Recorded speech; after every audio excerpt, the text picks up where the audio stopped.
The test is in 4 parts. At the end of the test, you will be given 10 minutes to transfer your answers to the answer sheet. Now turn to Part 1.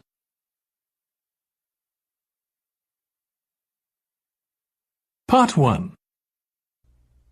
You'll hear an interview conversation between a banker and a customer. First, you have some time to look at questions 1 to 7.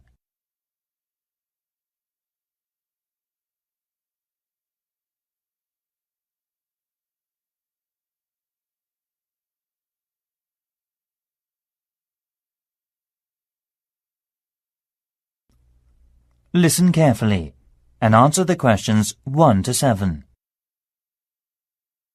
Hi, can I open a bank account, please? Sure, come on in. Make yourself at home. I'll just get some details for you. It won't take long. OK, right. What kind of account do you want? A deposit account. OK, I've got the application form here then. Have a look at this leaflet. We have several types. I've decided on the one called Classic. Good, that's fine. Can I have your full name, please? Yes, it's Jonathan Fox. That's Jonathan.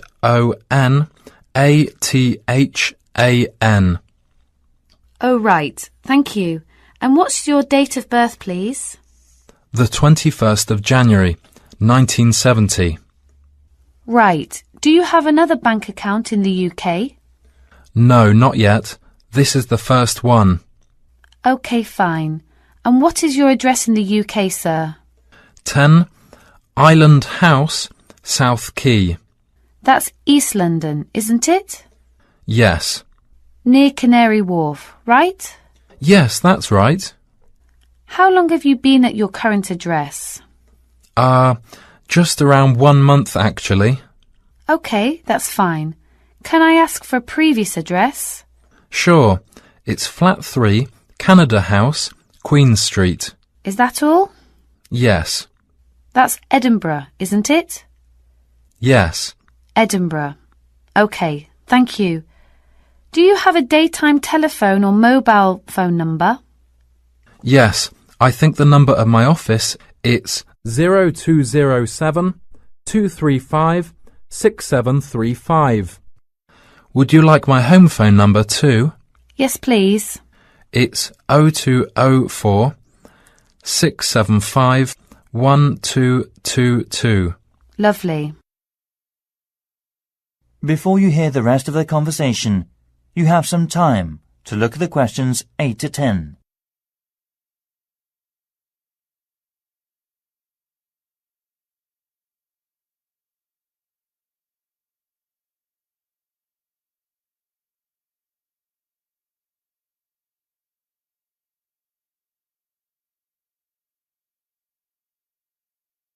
Now listen and answer questions 8 to 10. Right. What do you do for a living in the UK, sir? I am working at an English language school in central London as a tutor. It's my main job. OK. Now we usually ask for a piece of information for checking your identity, for security reasons, if you phone us. Sure. What name is your mother's first name? Because it's less likely to be known. OK, it's Monica. Thank you. Yes, Monica. It's Russian. OK, good. And how much would you like to open your account with? I've only brought £1,000. OK, fine. How often would you like to receive bank statements? I won't be needing bank statements. What about an online banking service? OK, just a moment, please. Can I check in the box on the screen? Sure. I was also wondering about a mortgage service. Sure. Can you just wait a moment? I'll introduce you to a mortgage marketing manager. Thank you. That is the end of Part 1. You now have 1 minute to check your answers to Part 1.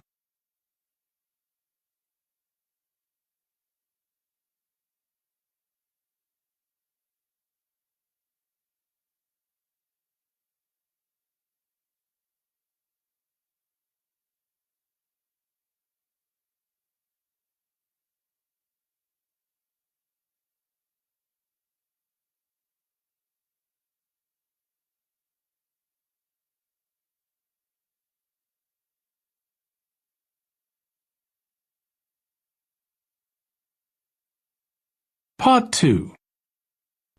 You'll hear a tourism program, The Elizabeth House. First, you have some time to look at questions 11 to 14.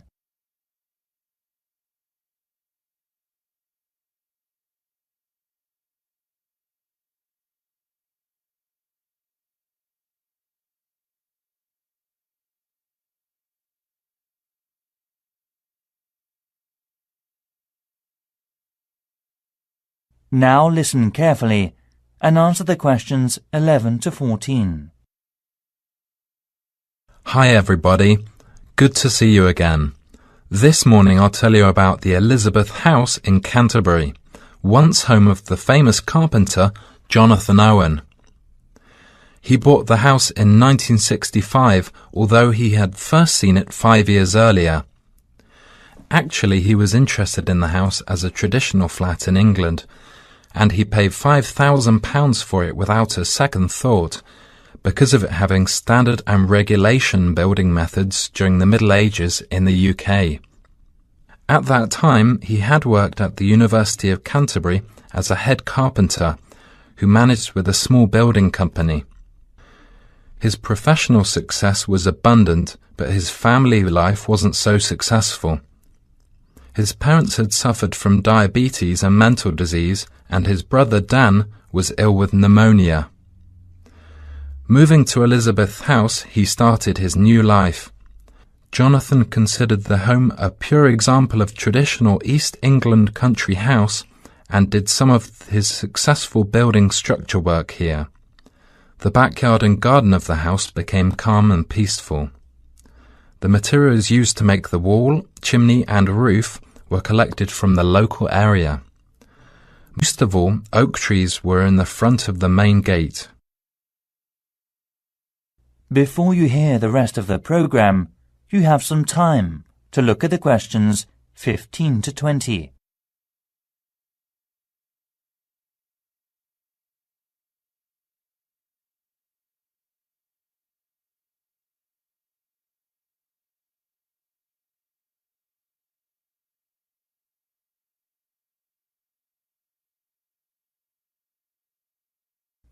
Now listen and answer questions 15 to 20. As you go up the path, there's the rose garden on your right, and you will find to your left an area which has interesting types of sunflower as well as some lovely carnation. It is known as the sun rainbow and was designed by his brother Dan, who had studied gardening arts in Paris. The next destination is the Japanese footbridge, with exotic Asian mountain plants and fruit growing on it. Follow the path round to the second corner, and on your left you will see the entrance to the pear tree, with its 200-year-old branches go through the path until you've reached the front of the house. Now I'll give you a couple of hours to wander around this lovely building. Your tour guide will introduce and explain about its history and viewpoints to you. If you need to buy any of Jonathan's handbooks or other souvenirs, you can enter the house where you'll find the shop, which is located between the path and the watermill. I expect by this time you may also be in need of a rest and some refreshments from the snack bar. If you have a break, there is a lovely walk down towards the River Cotton. This is the best view for visitors. You can cross the field which spreads along the path close to the windmill. In autumn, this area will open a small event or festival which is definitely worth a visit. It is familiar a good place for growing strawberries. Every season, most of the residents are ready to make local produce. Also, the local council helps to improve the grape festival by promoting and marketing it through online and offline methods. Last year, around 100 tons of grapes were harvested and sold at the City Mall. We'll now have a good chance to see an orchard behind the house. That is the end of part 2. You now have 30 seconds to check your answers to part 2.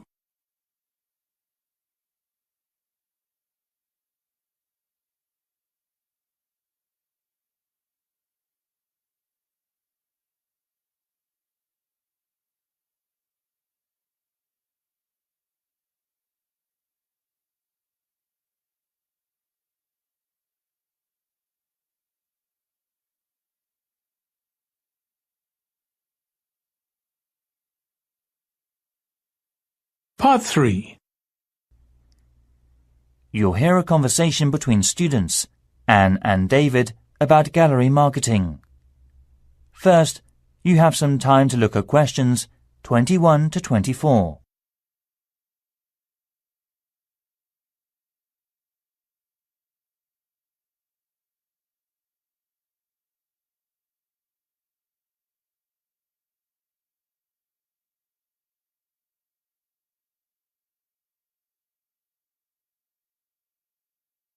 Now listen carefully and answer the questions 21 to 24. Anne, we really need to get working on this gallery marketing assignment. We've only got 2 weeks left until the end of the month to set up. Right, so how about getting started now? We need to work through the instructions. Well, we must search for one area from tourism industries, like the museum or gallery. There are lots of sites online. What are they about? The National Science Museum, the History Museum, the War Museum, the Tate Modern Art Gallery, and so on. You got more? We've got plenty. I've got an idea to find out the best comment.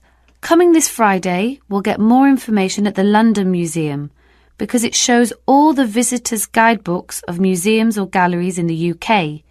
It also runs a small workshop about non-profit tourism industries marketing. Great. So after visiting there, we have to use research methods, such as telephone interviews, questionnaires on the street, or sending out emails. Actually, we don't have a choice. We have to send the email. Right, we don't have to waste time deciding among them. By the way, how do we get the responses? Let's contact the London Museum's Information Centre. Actually, it may be helpful to us to collect data through our head course leader. How many people do we have to interview? Well, we have to split into 3 groups. And it looks like we have to interview 30 people for each group. So 90 altogether then. It depends on the ages too, right? That's right. So are they all the requirements? Yes, looks like it. Firstly, which part are we going to choose? My preference would be a modern art gallery, since that's where I spend most of the time. I think you've got something wrong. I don't think there are abundant differences in the exhibitions there. I mean, you get young and old, man and woman, amateur and professional, all going to the galleries. Right, so let's make it a ceramic exhibition then. So basically, what 2 groups will we compare and contrast for that? Male and female? Absolutely. Also, most of my respondents like the same ceramics as me. Also, I think different age groups could be changed to highlight differences.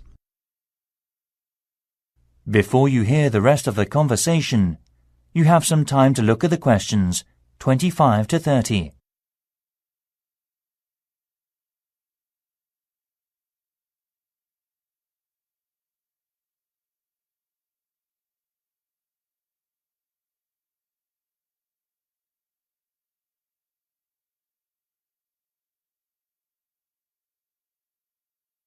Now listen and answer questions 25 to 30. I think you're right. I'll take some comment. The age groups are teenagers, 20s, 30s, 40s and over. What do you think about this? Great. That will give us more detail. So how about the kind of ceramic they like? Let's give them some options and then we can just tick boxes. OK, let's have Asian, European, African. What else? Something special? Well, we should include the Incas in Peru. Some people like this style, you know. OK. And then we should know about their understanding of ceramics. They can learn about that thanks to a gallery curator who can inform them about the patterns and markings through picture and local clay. I'm curious about how they were made. I mean a process with painting and things embedded on the surface. At that time, the equipment and materials were not good, compared with the present day. I agree. We should also include an earthen vessel, of course. Right. The next step could be about where they were actually from. They were made from local clay, weren't they? Things such as mountain, lake, basement and so forth. I think so. One more thing is the colour on the bottle. How did the ancients get the tone? On the internet, it said they got it through dried plants. They were working again to make a tone, drying and sorting. OK, I see. To get more hard tone, they included other strong herbs or something. At that time, the colours were used by the rich with property. Great. You've got plenty of data, David. No. It's just beginning. We have to look for something special with more details and history for the presentation next week. That is the end of part 3. You now have 30 seconds to check your answers to part 3.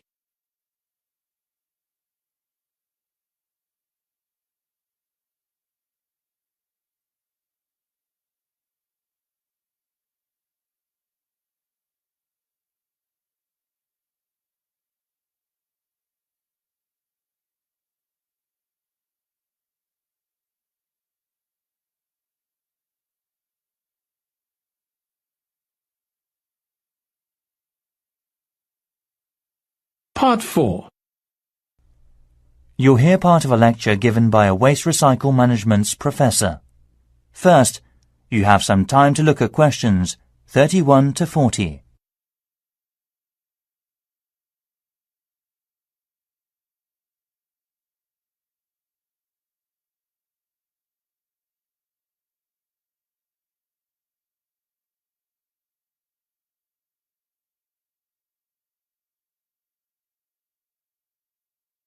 Now listen carefully and answer the questions 31 to 40. Hi everyone. This morning I'm going to talk to you about flea markets in England. At first we were surprised to learn that only 15% of people here in England make an effort to collect waste. That is lower than other European countries. Also, it might be falling within a couple of years' time unless the government makes a severe regulation for industries and local residences. The UK government's target means that by 2012 we must decrease our waste emissions by 45% compared with 2000. Local councils can offer support to meet that target by taking part in the National Green Campaign and investing in local flea markets. Most of all, these markets reduce waste emissions from landfill sites. A flea market, or swap meet, is a type of bazaar where very cheap or second-hand goods are sold or bartered for. It may be indoors, like in a warehouse or school gymnasium, or it may be outdoors, like in a field or under a tent. The flea market vendors display the goods used on the table for selling, such as a few unwanted household items to operate commerce, including a variety of used living products. Many flea markets in European countries have food vendors who sell snacks and drinks to the visitors, and may be part of a small event such as carnivals or concerts. As part of our research, our team carried out a questionnaire with people in the local area. The results said, we need to open more second-hand shops. However, one problem is that there is a lack of information and marketing. To solve the problems, local councils should invest and support in flea markets by doing things like creating parking space, organising security, public promotions using the internet and other resources. We were also surprised to discover how waste such as furniture, computers, kitchen tools, and other such things are reused. And wooden furniture or electronic products are easy to recycle because they can be reused over and over again without becoming weaker. Around 3 million electronic goods are thrown away per year. Also, around 500,000 pieces of furniture are also disposed of. Only 1/5 is collected and fortunately recycled through many local flea markets. In 2009, there were around 3,000 flea markets in England. The number is increasing steadily so far. Surprisingly, by collecting under 15% of old books, lots of paper is imported, so more paper can be recycled in the UK. Europe recycles 50% of its paper, and Germany recycles 80% of its paper. When recycling launched, there were quality problems, so it was so hard to reuse paper in office sheets. However, these problems have now been solved, and Union of the Flea Markets based in East London produces high-quality recycled paper. Another union, Loving Paper, currently sells the paper that has been through a sorting process to farmers or gardeners as fertilizer. So, to sum up, there seems to be a number of activities that enable people to reuse waste, but the substantial problem is encouraging people to think twice about taking their waste to a flea market instead of throwing it away. I think the recycling program will make us save materials and protect the environment in future. And next, I'll show the plan for promoting it. That is the end of part 4. You now have 1 minute to check your answers to part 4.